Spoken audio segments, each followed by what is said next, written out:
What do North Korea, Iran, and Gaza have in common? I'll explain.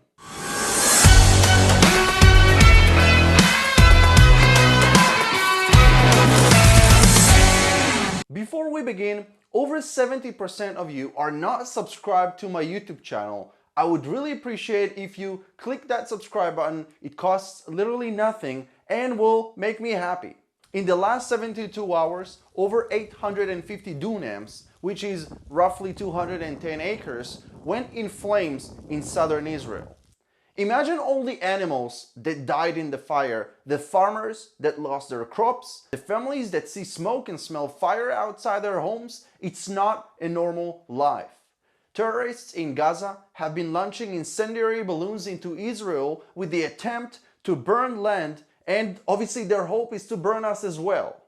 I think that it only shows who really owns the land, because if it really belonged to them, then they would have never even dared to set it on fire.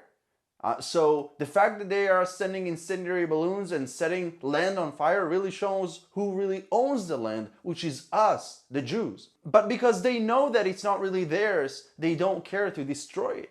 Because while they invent incendiary balloons that cause nothing but destruction, Israelis invent revolutionary medicine, working on a vaccine to COVID-19 and developing technology that improves lives and blesses the entire world.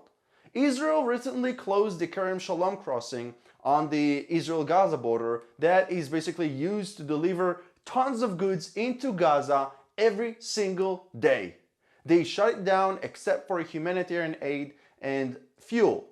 Now, with all due respect to the people in Gaza, I think that the border must be closed completely, because we cannot let them terrorize our families, spit on our faces, and still send them goods. I think that it should be closed until we see a change in behavior.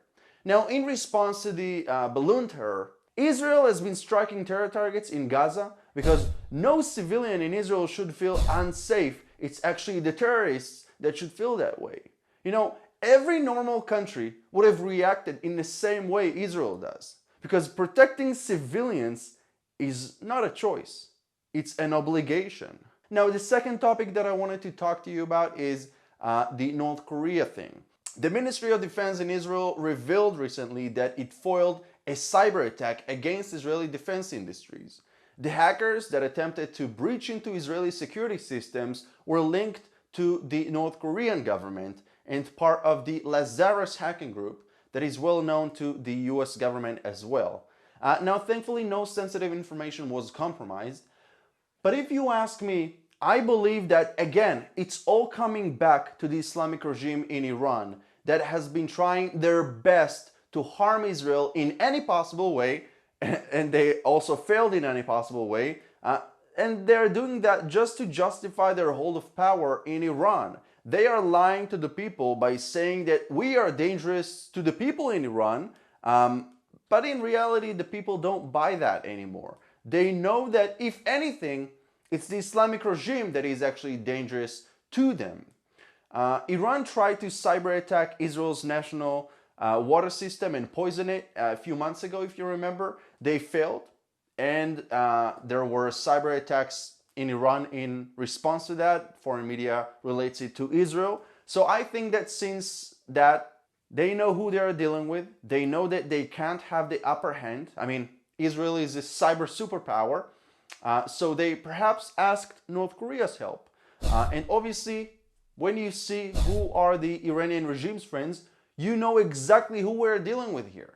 That's why it was absolutely necessary when President Trump withdrew from the nuclear deal, and it was absolutely vital to sanction this regime that is absolutely all about terror and oppression. I mean, they received billions of dollars from the Obama administration, and I really wonder how much of that money actually went to the people in Iran and not for terror activities. And you need to keep in mind that Iran is also very worried about what's happening in Lebanon with Hezbollah. You have to understand that Hezbollah is funded and trained by Iran. Hezbollah is a very, very important terror group for Iran because Iran itself doesn't share a border with Israel. But in order to execute their evil plans to harm Israeli civilians and attack us, they need Hezbollah, that is in Lebanon, that shares a border with us. That's why they are also in Syria, by the way. Now, the people in Lebanon have had it. They want to uproot the Iranian influence in their country and basically get Lebanon back into Lebanese hands without corruption. And it's a very difficult task. I think that the people in Lebanon need international support in order to win the battle against Hezbollah, that obviously has weapons and, don't forget, was in the government up until recently when the Prime Minister and the entire cabinet had resigned. So the future of Lebanon is still unknown, and I think that it's really heartbreaking, even for me as an Israeli, because Lebanon used to be one of the better countries in the Middle East in terms of freedom and, yes, democracy. It is actually a very diverse country, but it all changed when Hezbollah became popular and when corruption sneaked into the government in Lebanon. And I want to end with some positive news.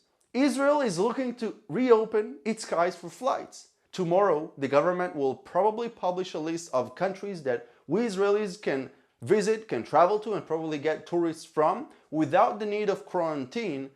So that's really, really exciting because I can't wait for the entire world to go back to normal.